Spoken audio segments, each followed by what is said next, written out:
What's up and welcome back to Rumor Has It Official. Let's get straight into talking about 90 Day Fiance, Happily Ever After. This is season 4, episode 4, and the title of this episode is A Break is Necessary. Starting off with Colt and Larissa. Colt and Larissa go on a date and it's their first date since her trial. Larissa says that after everything, she only trusts Colt about 20%. but is hoping to work through things. Colt is aware that they have a long way to go with their marriage. So during dinner, Colt brings up his mother and tells Larissa that she needs to respect his mother. Larissa brings up that she wants Colt to buy her Chanel bags with his money, and they start to negotiate an allowance for her.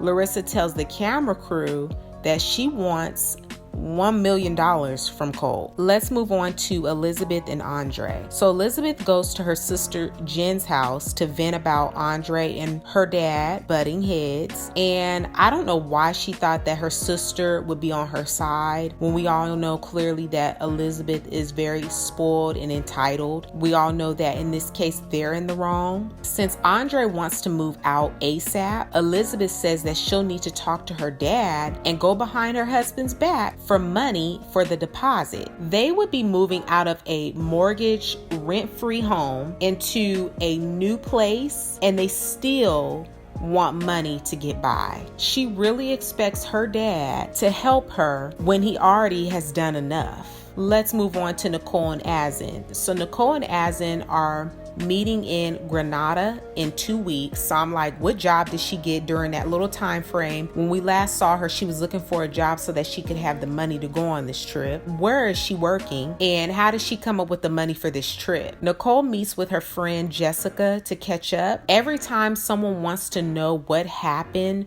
why Nicole is not in Morocco, why Nicole didn't get married, Nicole gives them this old rehearsed response. She tells her friend that she needs someone to believe in her and Azan's relationship. Her friend Jessica, too, has some suspicions of Azan. Nicole loves telling people the great things about Azan, but leaves out the bad things. Of course, Nicole looks pathetic, and it's really sad to watch someone who is broken and doesn't truly love themselves.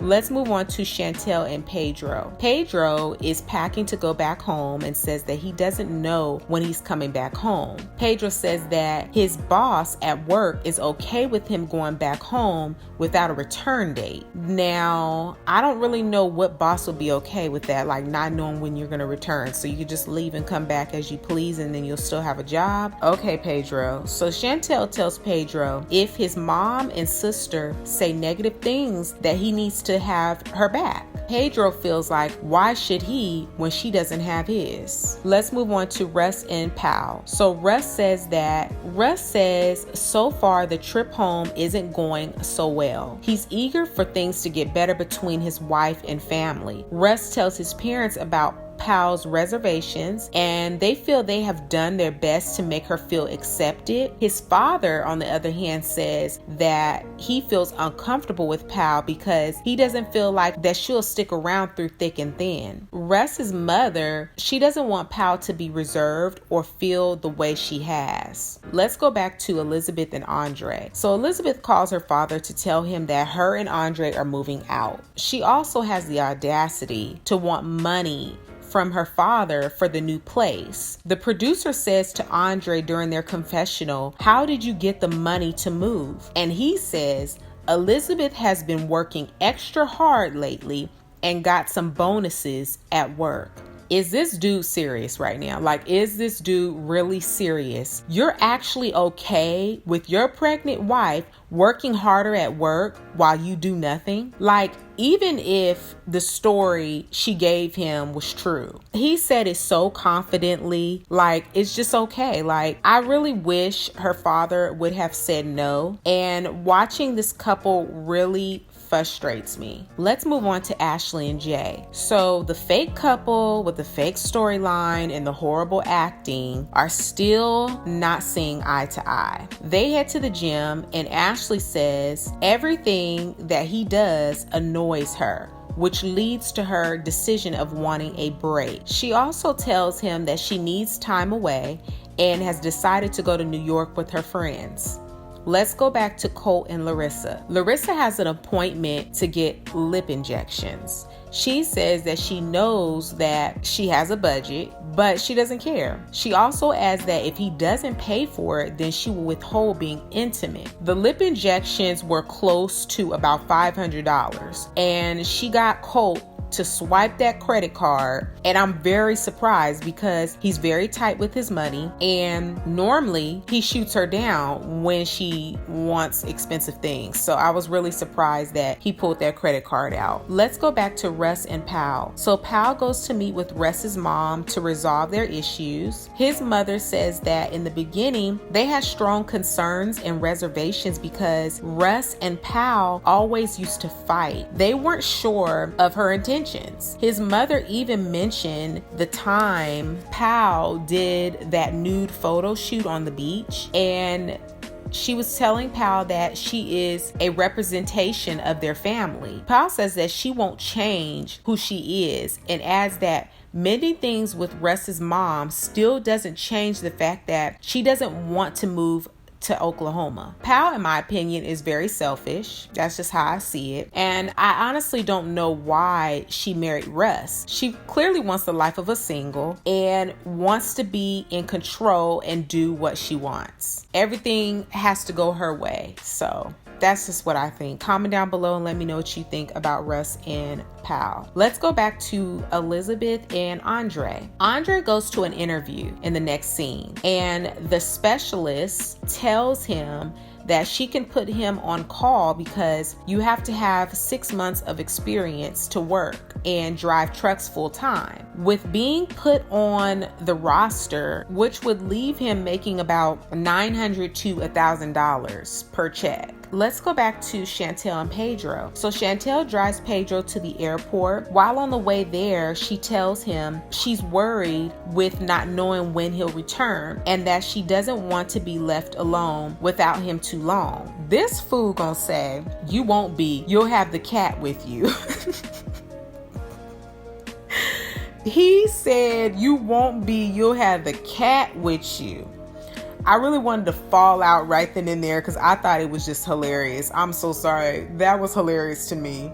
He is not right for that. Like, he's just at a point where he just does not want to communicate with her. And I feel like either you're going to go to counseling and try to make it work, or if you don't want to go to counseling, try to fight to make it work, or you're just going to get a divorce. I mean, it's simple as that. Like, if you're not going to fight, then what are we doing? Let's go back to Ashley and Jay. So Ashley feels like the trip will help her decide the fate of her marriage. Her and her friends are now in New York, and she's tripping that Jay hasn't reached out. I'm like, which one is it? Do you want him to reach out? Do you want him to give you a space? Oh God. So over dinner, she shows her friends a picture of the girl that Jay was talking to on Tinder.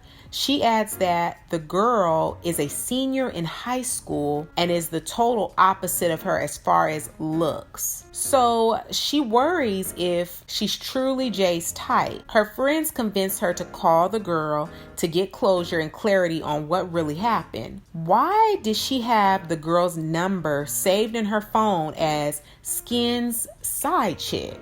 Let me know if you guys noticed that. They try to somewhat kind of blur it out, but it says Skin's side chick. Why would you have that number saved in your phone? Ashley is super annoying. You know, she calls this girl and leaves a voice message wanting her to call her back. Let's go back to Elizabeth and Andrei. So Elizabeth and Andrei are going secondhand shopping because they're in a place that they can't afford with no job. While in the store, Andrei doesn't surprise me with the foolish things that come out of his mouth. I personally don't think there's anything wrong with a secondhand store. I love thrifting. So to me, I don't see anything wrong with it as long as when you get the clothes, you wash them or take them to the cleaners. I don't think that there's anything wrong with going to the secondhand store. But obviously he's too good, or he feels that his baby is too good to wear things from the secondhand. And a lot of times you can go in the thrift store and get stuff with the price tag still on them. People didn't wear them and they just give it away. So, you know, he's very foolish and he's ignorant and he's stupid. I'm so sorry. I'm just venting because this couple really gets on my nerves. So Andrei is now trying to switch jobs. This is the discussion they're having while they're at the secondhand store. And he no longer wants to be a truck driver. Now that he sees that it's just not going to be easy and fall into his lap, you know, he wants to switch professions. So he now wants to be a handyman. And he's talking about, you know, he can put up ads and all this stuff. Like, I hope he doesn't think that that's going to come easy too. So he might as well just stick with doing the trucks, driving the trucks, getting more experience. And he never knows what that can lead to, but at least it's some form of income. You can't just say, oh, I'm not going to do that because it's not paying you. What I guess what the recruiter told him was something totally different, but it's something. $900, $1,000 is something. But see, if he wasn't so full of himself and prideful and so big-headed and hot-headed, then he would have thought to get that job, stay in the place that her father allowed them to stay in for free, save that money, stack that money up because you do have a baby coming. And that would have been smart. But no, he wants to move out and to a place that he can't afford, and she's having to take money from her father to afford this place. Like, this is just a hot mess, a hot mess. And I feel like Elizabeth is very foolish as well. I feel like she should have really put her foot down and told him, I'm not moving because we're not financially prepared to do so. And I refuse to put that type of stress on myself and the baby. Like, she's just not thinking. She's trying to get him to basically shut up and appease him. So Andrei said that he felt disappointed in Elizabeth because he felt that she wasn't supportive in his decision to pursue another route. Let's go back to Chantel and Pedro. So Pedro is back home and instantly happy. You know, you can instantly see the change. He was like a little Eeyore with Chantel, but when he got with his family, he was a Winnie the Pooh, giggling and laughing and kikiing. He was just full of excitement to be back in the DR. So Pedro is still paying his family's rent.